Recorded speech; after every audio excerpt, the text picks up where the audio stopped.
welcome to the Beauty Dish.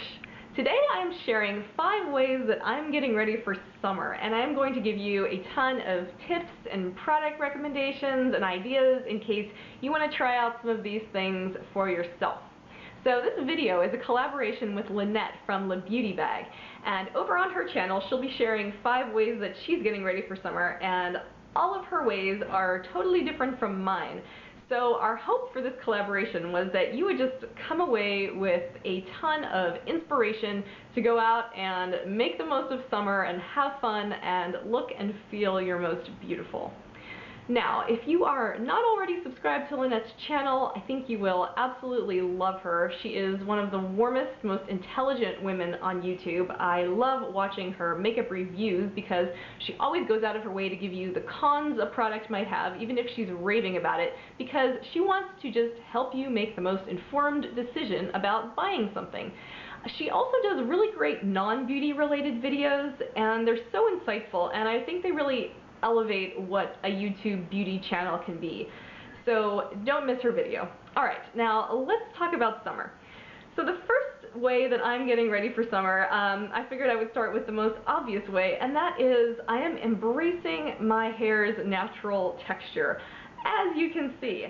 Now, if you are a curly girl, you know that fighting your texture in the summer is frequently or always a losing battle. And I recommend just going with it. I mean, I'm 35 and I still haven't completely wrapped my head around what it takes to take care of my texture and to have the best curls. So what I am doing this year, and this is the year I'm going to figure it out, I am trying out a bunch of new products. You know, you have to like combine products and find out what works for you, and no two heads of hair are the same, and I'm still working on it, and as you can see from today, I've still got frizz. It's still a work in progress. But I really think that in the summertime, you just don't want to be wielding a blow dryer and a big round brush and fighting what you've got. So go with what nature gave you. And now, if you have straight hair or just like moderately wavy hair, my suggestion for you would be a salt spray. And this is the little travel size of the Bumble and Bumble Surf Spray. So you can put this on wet hair, or what I used to do was put it on my dry second day hair and kind of crunch and maybe add some water just to give it some texture. Texture sprays themselves are also good, but the salt sprays are nice, I think. And you can also do a bun with spin pins. I used to do this all the time. I would do a low bun, and then I would just have kind of soft waves, and I could use a curling iron or do whatever I wanted. So that's an option. You can also just sleep with your hair up in a bun or in braids. I say try all that stuff. I think in the summer you will not be sorry if you can finally master your hair's natural texture. The next thing I'm doing to get ready for summer, and this is a heck of a lot easier than dealing with my curls, and that is planting an herb garden. Now, I've done this for the past several years, but every year I really look forward to it, and mine is actually still a work in progress. I'm going to take you out to my backyard and show you what I've got going on right now. Walking out onto the deck, you see my mint plant, and that gets its own container because mint is invasive and its roots will spread if they have anywhere else to go. Any other herbs can share a container, and over here Frank is inspecting to make sure everything is up to code. Looks like it is. I've got my basil and sage. Now, as you can see, I've still got some space, so I need to get some tarragon. I absolutely love it, and the plant store did not have any when I went and bought my herbs. But the farmer's market starts this weekend, and they often sell herbs there at a really great price. So that's a tip if you go to a local farmer's market. Now, you do not have to have outdoor space to grow herbs. I used to live in a condo with absolutely no outdoor space, and I just put them on the windowsill, and they did fine. If you've never done this before, I think the easiest herbs to grow are rosemary. I think that's the easiest, actually, and that works great on any meat, pork, steak, chicken. It's delicious. It works well in marinades too. I think basil is great because we all know how to use it. You can put it on pasta, you can put it in a salad, you can really do anything with basil. Another one I would recommend is thyme, and mint is also very easy to grow. As you saw, my huge mint plant is already growing.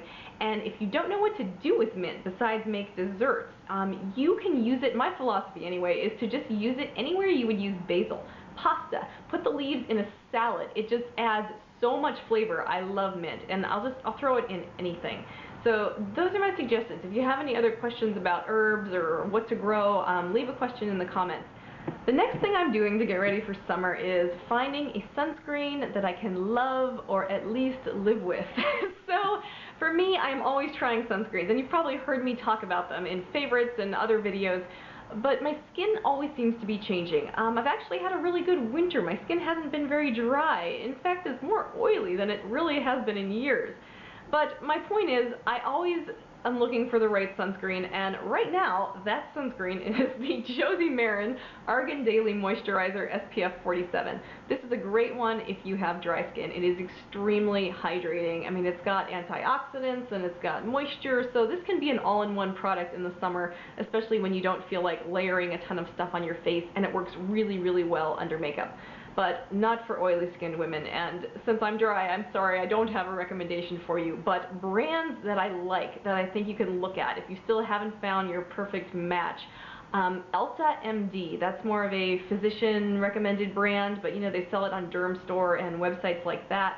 La Roche-Posay makes nice sunscreens. I really think sunscreen is the ultimate anti-aging product, so finding one that you can live with, especially in the summer, now is the time. It is going to be so worth it, and that's your anti-aging product. You know, think of it that way. Think of that research, you know, and trying new products as an investment in your face. The next thing I'm doing to get ready for summer is looking into lash extensions. Now, right now, I do not have them on. I have false lashes on. You can get a good look at those. If you hadn't noticed, they're kind of large. But here's why I think lash extensions and summer go hand in hand.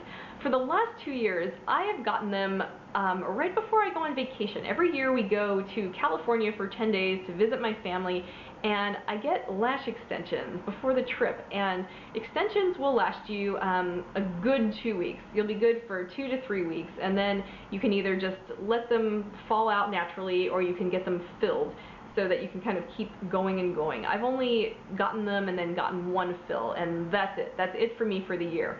But when you're on vacation, you don't want to spend all that time putting on makeup. You're someplace hot or beachy. You don't want to deal with mascara and it running all over your face. And so, if you've never done this before and you think it's a little strange, obviously the best way to find a good lash technician is by a personal recommendation. So ask your friends, and even if they've never done it, maybe their sister or their colleague or whoever, you know, try to find a personal recommendation. And if you can't do that, try Yelp. I read all the Yelp reviews, and that really gives you a sense of whether a place is reputable and will provide good service. And oftentimes people on Yelp will say, so-and-so, Mary, the lash technician, was amazing, and you'll see that over and over. They'll keep mentioning one person, and when you call, request a written appointment with her.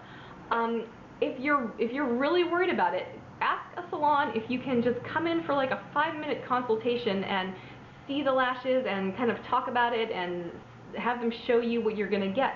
And if a salon cannot do that for you, if they balk at that, if they're rude about it, then move on to the next, because you'll find someone who can provide better service and who can make you feel comfortable.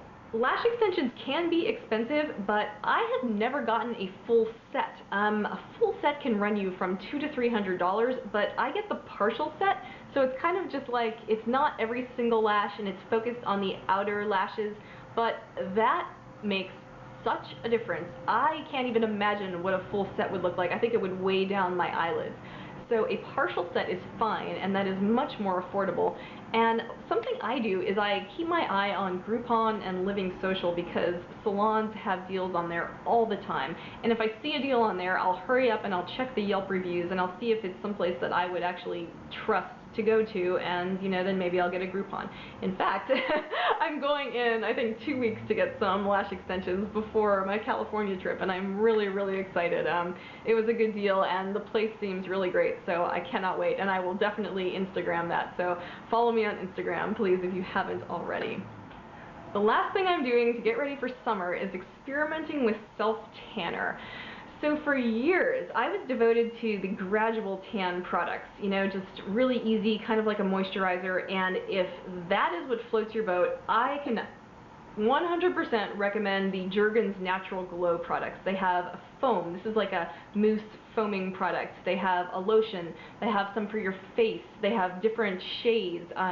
They are fantastic. And it says, finally, great color without odor, and that is absolutely true. I cannot smell it at all.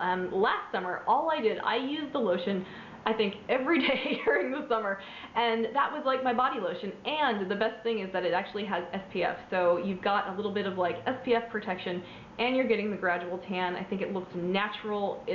There's no making mistakes with this stuff. I think it's great. However, this year I decided to go with the big guns of tanning. I don't know why. I guess it was just time for a change, and I have been experimenting with everything. And I have found the best product actually is the cheapest, and it is tan-wise. This is from Sally Beauty Supply, and they only have one shade. This is Dark Bronzing Sunless Mousse. They also have it in a lotion. I want to try the lotion because I'm not sure if I like a mousse or a lotion formula better. I think the mousse is good if you are kind of a pro because it absorbs into your skin so quickly. It might make you nervous that you haven't had enough time to work with it, but I have found that I get absolutely no streaks. I get an even, natural color with this product, and this is $12.99 regular price, but I mean, I even got it for a little cheaper at Sally's. So the same size can of Saint-Tropez is like 3 times the amount, and I think this stuff is fantastic. So I can tell you to go out and get tan-wise, and that's fantastic, but the real secret, the real like magic that I have discovered is tanning mitts. Okay, now don't look at that because it is absolutely filthy. You can reuse these, but these are those kind of funny mitts. You just put it on your hand like this, and you rub it on kind of in a circular motion, and this is the key to a perfect streak-free tan. I am officially convinced. Instead of telling you, I want to show you how easy it is to apply your tanner with a mitt. And to prep, I just put some thick moisturizer over my knees and ankles to keep the tanner from getting too dark in those drier areas. Then I apply the tanner to my legs, and today I am testing out Famous Dave's, which is a lotion. So I just need a couple pumps for the lower leg and a couple for the upper leg, and then I just rub it in with my mitt as if I am applying a moisturizer. For my knees, I just skim the mitt over that area instead of really rubbing it in, and that keeps everything even and streak-free. These mitts, on average, cost about $6 each, and they're available at Ulta, Sephora, and on Amazon, and I'll put some links. And they seem like an unnecessary expense, but I would not want to tan without one. Let me know in the comments if you're interested. I think I'm going to do a big video just all on self-tanners and review the ones that I've tried, because I've tried quite a few. So let me know if you're interested in that, or if you're interested in anything that I've talked about here, my curly product, my curly hair routine, any of that craziness. So that takes us to the end. Those are the things that I'm doing to get ready for summer. Please go check out Lynette's video right now, and if you came over from Lynette's channel, thank you so much for sticking with me and taking a chance on my channel. I really appreciate it. I hope you'll subscribe. Thank you to Lynette for doing this collab with me. You are wonderful, you are a dream to work with, and I really appreciate it. And I really appreciate you guys. Thank you so much for watching, and have a wonderful day.